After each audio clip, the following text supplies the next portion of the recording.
dans beaucoup de cœurs des téléspectateurs, elle restera l'éternelle mamie piquante et drôle de scènes de ménage. Ce vendredi 24 mars 2023, l'annonce du décès de Marion Guilhem a été faite. La comédienne avait 84 ans. C'est sa fille Virginie Ledieu qui a communiqué la triste nouvelle à l'AFP, c'est dans la tendresse et l'affection des siens qu'elle est partie rejoindre les étoiles. Depuis quelque temps, l'état de santé de l'interprète du Guet inquiétait ses fans. Fatiguée, la comédienne n'avait pu participer au dernier prime time de la série tournée en Corse. À cela se seraient ajoutés des petits soucis de mémoire, comme le confiait l'acteur Georges Bell sur le plateau de Jordan de Luxe en janvier 2023. Cependant, il en fallait davantage pour empêcher Marion Guilhem de balancer une réplique qui amusait tant le public. À 84 ans, elle jouait comme si elle en avait 22 ans. Le temps qui passe n'effrayait pas Marion Guilhem, bien au contraire.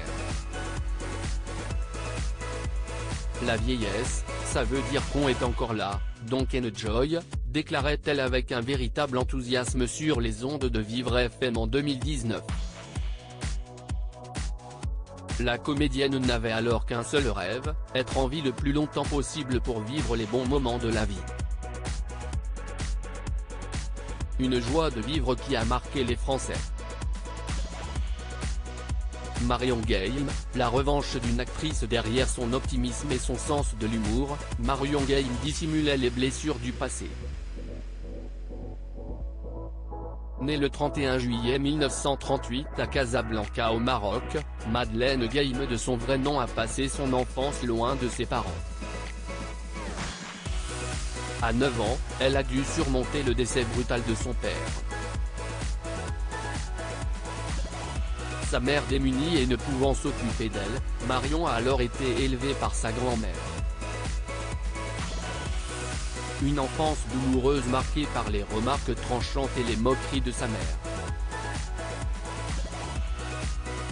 À la suite d'un attentat, Marion Guilhem a quitté sa terre natale pour s'installer dans la banlieue parisienne.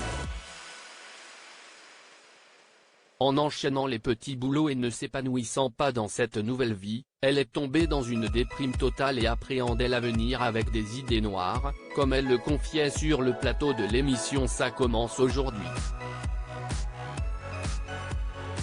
C'est après un séjour au service neurologique de l'hôpital Lariboisière que Marion Guilhem a pris son destin en main. À 25 ans, elle décidait de s'inscrire au cours Simon. Brillante, elle a décroché le prix Marcel Achard en 1968. Dès lors, son talent a tapé dans l'œil du réalisateur Joël Lemoynier qui lui a offert son premier rôle dans Les Pommettes aux côtés de Johnny Hallyday et Sylvie Vartan. Très vite, Marion Guilhem a alors enchaîné les apparitions dans des comédies telles que La Liberté en croupe, 1970, Les Vidas en folie, 1971, et les séries Gil Blas de Santillane, 1974, ou Ces beaux messieurs de Bois doré, 1976. Marion Guilhem était aussi une voix reconnue par tous les sériephiles. Quand elle n'était pas sur les plateaux de tournage ou sur les planches de théâtre, elle doublait les voix françaises de Phyllis Van de Kemp dans Desperate Housewives mais aussi et surtout celle du personnage de Lois, la mère de Malcolm. C'est très difficile le doublage parce qu'il faut s'oublier, faut oublier sa propre personnalité pour être au service de l'autre, révélait-elle.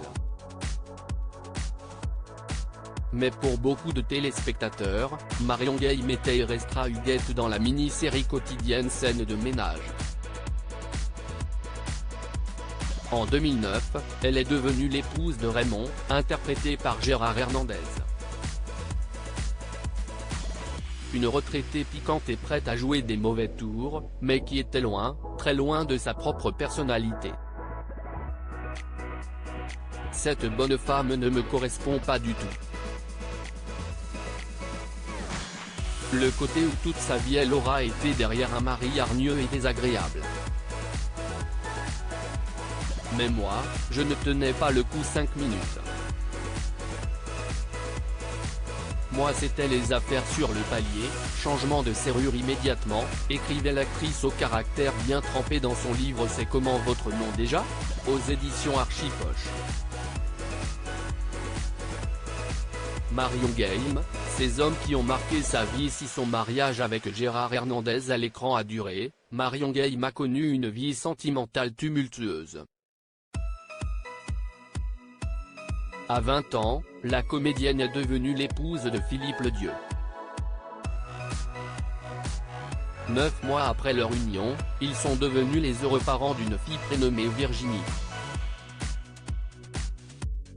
Après leur divorce, Marion Game a retrouvé l'amour dans les bras de Jacques Martin. En voyant la comédienne sur scène en 1968, l'animateur de l'école des fans est littéralement tombé sous son charme. Cependant, cette idylle passionnée de près de 10 ans n'a pas survécu à la jalousie excessive et l'égoïsme de Jacques Martin. Je me suis barré parce que Jacques Martin, ce n'était pas ma vie. Il voulait régner tout le temps. Il ramenait sa gueule. Je n'avais rien à faire avec cet homme. Confiait Marion Game en l'émission L'Instant de Luxe en septembre 2021. À la suite de cette rupture, Marion Game s'est unie à Jacques Vernier, avec lequel elle a eu 2 autres enfants, ses fils Mathieu et Romain. Une fois encore, la jalousie a eu raison de cette histoire d'amour. Loin de s'avouer vaincue après ses échecs sentimentaux, la mère de famille a eu le coup de foudre pour Jean-Claude. Après 15 ans de relation, Marion Game a mis un terme à cette relation pour pouvoir se consacrer pleinement au théâtre. La star de M6 a savouré ses dernières années de célibat dans sa petite maison des Hauts-de-Seine. Ça sert à rien et ça encombre un mari. Je ne sais pas vivre avec quelqu'un. C'est compliqué, les manies, les besoins, les préoccupations de l'autre. Avouait-elle à nos confrères du Parisien, le 14 mai 2021. Crédit photo, Cédric Perrin.